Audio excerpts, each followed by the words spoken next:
قدرت رکھتا ہوں, میں موت پر قادر, میں حیات پر قادر. جہاں جہاں صفتیں بتائی خدا نے خود اپنی صفتوں کا ذکر کیا, مگر جب ذات کی بات آئی تو خود نہیں کہا میں خدا ہوں, خود نہیں کہا میں اللہ ہوں, کہا قل هو اللہ احد. اے حبیب تو بتا کہ اللہ ایک ہے. میرا تعارف تیرے ذریعے ہوگا, میری پہچان تیرے ذریعے ہوگی. اور حدیث قدسی میں فرمایا میں ایک چھپا ہوا خزانہ, چاہا کہ جانا جاؤں پہچانا جاؤں تو اپنی پہچان کے لیے میں نے محمد کو پیدا کیا. مجھے پہچاننا ہے تو محمد کو پہچانو. محمد کو جب چاند کے ٹکڑے کرتے ہوئے دیکھو تو میری قدرت کو سمجھنا کہ جس بندے کو میں نے اتنی طاقت دی کہ زمین پر انگلی کا اشارہ کرے چاند کے ٹکڑے ہو جائے, تو میں پیدا کرنے والا ہوں, مجھ میں کتنی طاقت و پاور ہوں گی. جس نبی کا طاقت کا ہی عالم اشارہ کرے سورج پلٹ جائے تو تم میری طاقت کا اندازہ لگاؤ کہ میں ان سورج اور چاند کو اپنے اختیار اور اقتدار میں کیسے رکھتا ہوں. تو کہا کہ اگر مجھے پہچاننا ہے, میری معرفت چاہیے, تو پہلے میرے نبی کو پہچانو. نبی سے توحید کی پہچان ملی ہے نا. مگر جو قوم اپنے نبی کی ہی قبر و کھاڑ پھینکنے کے لیے تیار ہو, اس منہ سے کہتی ہے کہ ہم توحید کو عام کرنا چاہتے ہیں. اشبل نے جب یہ فتویٰ دیا تو پارلیمنٹ ایوان میں بحث ہو رہی تھی, اور وہاں امریکہ کا ایک اخبار کا رپورٹر موجود تھا. اس نے ساری کاروائی سنی اور امریکہ کے اس اخبار میں وہ رپورٹ اس نے نشر کر دی. یہ امریکہ کا میں اخبار دکھا رہا ہوں, آپ کو نیٹ پر بھی اخبار مل جائے گا, اگر اوریجنل نہ مل سکے تو. اس اخبار کا نام ہے دا انڈیپینڈنٹ. اس اخبار میں خبر چھاپ دی گئی کہ صاحب اشبل صاحب کو چبل چھٹی ہے, اور انہوں نے عبداللہ بن کنگ عبداللہ کو دیا ہے ایک فتویٰ جس پر ایوان میں سعودیہ کے ایوانوں میں گفتگو ہو رہی ہے کہ محمد صلی اللہ علیہ وسلم کی قبر کو بھی ڈھا دیا جائے, محمد کے جسم کو نکال کر گمنام جگہ پہ منتقل کر دیا جائے. جب یہ خبر چھپی پوری دنیا میں تہلکہ مچ گیا. مصر میں احتجاجی جلوس شروع ہو, ترکی میں جلوس نکلے اس وقت. یہ ابھی حال کی بات بتا رہا ہوں, صرف خاموش تھے تو ہمارے ہندوستان کے مسلمانوں کو تو بیچاروں کو ہوش بھی نہیں ہوتا کیا ہو رہا ہے. اتنے بے ہوش ہوتا ہے سنی مسلمان, اس کو تو صرف نیاز کھانے کے لیے بلا لو یار, بھیڑ لگا دے گا, باقی پھر کسی کام میں نہیں آتا. ترکی میں احتجاجی جلوس, انڈونیشیا, حتیٰ کہ پاکستان میں جلوس نکلے, ایران میں جلوس نکلے. ایران کے پریسیڈنٹ نے شیعہ حکومت ہے, لیکن میں اس بات پہ ان کی تعریف کر رہا ہوں. عقیدے میں بھلے ہی ہمارا ان سے اتحاد نہ ہو سکتا, وہ اپنی جگہ لکم دینکم ولی, ہمارا دین تمہارے ساتھ, ہمارا دین. لیکن ایک بات کی تو ہم تعریف کریں, ایران کا پریسیڈنٹ سب سے پہلا پریسیڈنٹ تھا کہ اس نے اعلان کیا, اور اعلان کر کے کہا کہ سعودی حکمرانوں آگاہ ہو جاؤ, اگر یہ خبر سچی ہے کہ تم محمد صلی اللہ علیہ وسلم کی قبر کو کھود کر نبی پاک کے جسم کو نکالنے کی پلاننگ کر رہے ہو. قبر کھودنا تو بڑی بات ہے, رسول کے جسم کو نکالنا تو بڑی بات ہے. اگر آقا صلی اللہ علیہ وسلم حسین کے نانا کی قبر کی اگر ایک اینٹ کو بھی تم نے ہلایا اپنی جگہ سے, تو ایران سب سے پہلا ملک ہوگا جو تم پر حملہ کرے. سب سے پہلا ملک ایران ہوگا. پھر عراق کی آواز نکلی, ہم بھی لڑنے کے لیے. یہاں تک کہ پاکستان میں مجھے اچھے سے یاد ہے اور نیٹ پہ موجود ہے, مولانا آصف جلالی صاحب ہمارے بہت بڑے عالم ہیں, انہوں نے بڑی بڑی کانفرنسیں کی. وہ کانفرنسیں ساری نیٹوں پر موجود ہے, آپ دیکھیے. اور اعلان کیا کہ اگر رسول اللہ کے روزے کی طرف کچھ آگ اٹھا کے دکھائی گئی تو پاکستان کا سنی مسلمان کسی بھی طرح پاسپورٹ دو تو جائیں گا, پاسپورٹ ویزا نہ ملے تو بارڈروں میں گھس کر اندر جائیں گا اور ان کو مار کر آئیں گا. ہندوستان کا سنی مسلمان جائیں گا. ہم سب کچھ برداشت کر سکتے ہیں, لیکن عظمت مصطفیٰ کے ساتھ کھلواڑ ہو ہم یہ برداشت نہیں کرتے. ہمارے آقا کی بے حرمتی کی جائے یہ برداشت نہیں کر سکتے. جب یہ حالات ہوئے دنیا بھر سے آواز اٹھی, مجبوراً کنگ عبداللہ کو فوراً بیان دینا پڑا. 3 دن کے بعد فوراً بنایا, کہا کہ صاحب یہ ہمارے مفتی صاحب کی رائے ہے, حکومت کا کوئی ارادہ نہیں. ہم نے کہا جناب آپ کا ارادہ ہو بھی سکتا, ارادہ ہو بھی تو تمہاری اوقات ہے.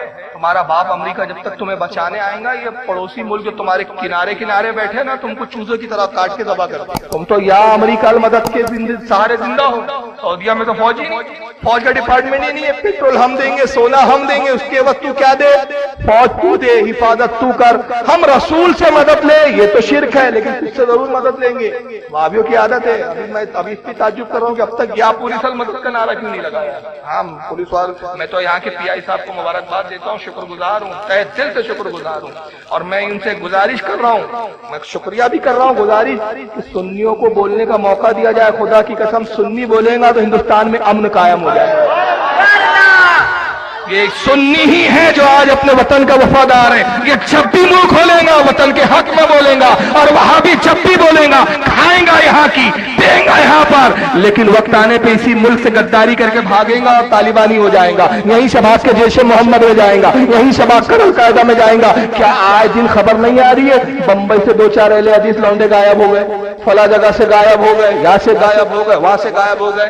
ابے کھاتے ہندوستان کا ہو اور گاتے پاکستان کی, آتنکوادی بنتے ہو, بے قصوروں کو مارتے ہو, اسلام کو داغدار کرتے ہو, کہتے ہو ہم اسلام پھیلا رہے ہو. خدا کی قسم میرے غریب نواز آئے تو تلوار نہیں تھی, بندوق نہیں تھے, ہتھیار نہیں تھے, محبت اور اخلاق تھا. جب اخلاق سے گفتگو کی, محبت کی بات کی, 90 لاکھ لوگوں کو اسلام دے دیا. تم نے ڈھنگ کے 4 مسلمان نہیں بنائے مگر کروڑوں کو اسلام سے بدزن کر دیا. کروڑوں آج وہ ہے جو معاذ اللہ کہتے اسلام آتنکوادی مذہب ہے. یہ تم تو بدنامی کا داغ ہو ہمارے مذہب پر. اشبل صاحب کا فتویٰ تو بہرحال عمل پیرا نہیں ہوا, لیکن آج تک اس شبل کے خبیث نے توبہ نہیں کی, رجوع نہیں کی, معافی نہیں مانگی. کیوں نہیں معافی مانگی؟ ان کے باپ دادا کتابوں میں لکھتے آ رہے ہیں کہ جب بھی ہمیں موقع ملے گا محمد صلی اللہ علیہ وسلم کی قبر کو ڈھانپیں گے. ہمارا تو یہ بیسک پلان ہے, اور اس کا اظہار معراج ربانی ہندوستان کا رہنے والا آج وہاں کے ٹکڑے کھا کے ہندوستان کے خلاف بولتا ہے. معراج ربانی خود بتا رہا ہے کہ ہمارا پلان ہے. کیا بول رہا ہے؟ فرماتے ہیں علماء دین اس مسئلے میں کہ قبروں کو پختہ مضبوط بنانے میں, پختہ و مضبوط سے مراد اندر سے یا اوپر سے اونچی بنانے یا گنبد بنانے میں اکثر کا قول ہے کہ حرام ہے, جس پر بعض حضرات کا کہنا ہے کہ جب پختہ و مضبوط بنانا اور گنبد بنانا تو پھر رسول اللہ صلی اللہ علیہ وسلم کی قبر اطہر پر کیوں گنبد بنائی گئی, کیوں اس کو توڑا نہیں جاتا, کیوں اس بارے میں کچھ نہیں کہا جاتا؟ کیا کسی قوم کے ڈر فتنے کی وجہ سے صلی اللہ علیہ وسلم کی حدیث کو انجام رکھا جاتا؟ اگر کوئی ہیلا بیان کیا جائے تو پورے علماء اپنے اپنے ہیلے بیان کریں گے, ہر علماء اپنے اپنے ہیلے بیان کریں گے. کیا حضور صلی اللہ علیہ وسلم کے لیے کوئی خصوصیت؟ حضور صلی اللہ علیہ وسلم کی کوئی خصوصیت نہیں, اور یہ گنبد بنانے والے یہ بدعتی شریفی تھے, اور یہ 7ویں صدی ہجری اور 6ٹھی صدی کے آخر میں یہ گنبد تعمیر ہوئی, اور اس کے اوپر پہلے بلو کلر تھا, پھر ترکیہ حکومت نے اس کے اوپر گرین کلر لگایا جس کو گنبد خضرا کہا جاتا ہے. تو اس کے توڑنے کا حکم اللہ کے رسول صلی اللہ علیہ وسلم نے دیا ہے, بے شک دیا ہے, اور چونکہ اس میں ایک فتنے کی بات ہے اس لیے اسے رکا گیا ہے, رکا ہے. کی ہوئی وہ بات انشاءاللہ تعالیٰ سے وقت آئے گا تو وہ بھی ٹوٹ جائے گا, اس میں کوئی مسئلہ نہیں ہے. انشاءاللہ تعالیٰ سے وقت آئے گا تو وہ بھی ٹوٹ جائے گا, اس میں کوئی مسئلہ نہیں. کیا کہہ رہا ہے جملے سمجھ میں آ رہے ہیں؟ کہا یہ گنبد بنانے والے شریفی بدعتی تھے. شریفی بدعتی کون تھے؟ یہ ترکی حکومت کے لوگ تھے جنہوں نے گنبد خضرا کی تعمیر کی. 600 ہجری میں تعمیر ہوئی. جہالت دیکھو, کہتا 600 ہجری میں تعمیر ہوئی ہے اور رسول اللہ نے اس کو توڑنے کا حکم دیا. ابے خبیث تو نبی کا علم غیب نہیں مانتا. گنبد 600 ہجری میں بن رہا ہے, نبی ایڈوانس میں حکم دے رہے. جہالت دیکھو اس کی, خود 600 سال پہلے ایڈوانس میں حکم دے رہے گنبد توڑ دینا. بتائیے کہاں کا, کہیں کی اینٹ کہیں کا روڑا, بھانمتی نے کنبہ جوڑا. یہ حالت ہے. وہ بدعتی نہیں تھے, وہ عاشقان رسول تھے. کبھی تاریخ کھول کر تو دیکھیو تم, نابیکار گستاخ, مسجد نبوی میں بیٹھتے ہو تو پیر قبلے کی طرف, روضے رسول کی طرف رکھتے ہو, قرآن رکھتے ہو تو زانوں پہ رکھتے ہو. ایسی تصاویریں بھی ہے, دیکھنے والی نگاہوں نے دیکھا عرب میں, سعودیہ میں. یہ تک دیکھا گیا کہ کعبے کے اندر خانہ کعبہ میں جو سپاہی تعینات ہوتے ہیں رکھوالی کے لیے تھک جاتے تو معاذ اللہ کعبۃ اللہ پہ پیر لگا کر ٹیکے سے کھڑے ہو جاتے. رسول کی جالیوں سے پیر لگا کے کھڑے ہونے والے بے ادب. یہ کیا جانے ادب کیا ہوتا ہے, عشق کیا ہوتی ہے, محبت کیا ہوتی ہے. وہ ترکیوں نے کیسے گنبد تعمیر کیا معلوم ہے؟ اس کی تاریخ پڑھیے آپ. خدا کی قسم جب ان کے تعمیر کی تاریخ پڑھو گے تو آنکھوں سے آنسو آنے لگے. جب ترکی کے اس وقت کا پاشا جو تھا, بادشاہ تھا, اس کو پاشا کہا جاتا تھا ترکی کے بادشاہ. پاشا نے جب چاہا کہ ہم گنبد خضرا کی تعمیر کریں, اس سے پہلے لکڑی کا گنبد تھا, اس نے کہا ہم پتھروں کے گنبد بنائیں گے, مضبوط گنبد بنائیں گے. دنیا کے بہترین کاراگروں کو بلایا جائے, دنیا بھر کے بہترین نقاش, نقاشی کرنے والے, بہترین سنتراش, بہترین جو ہے اس وقت کے انجینئر, بہترین آرکیٹیکٹ, سب کو جمع کیا گیا. اب ظاہر سی بات ہے سب تو مسلمان تھے, غیر مسلم بھی تھے.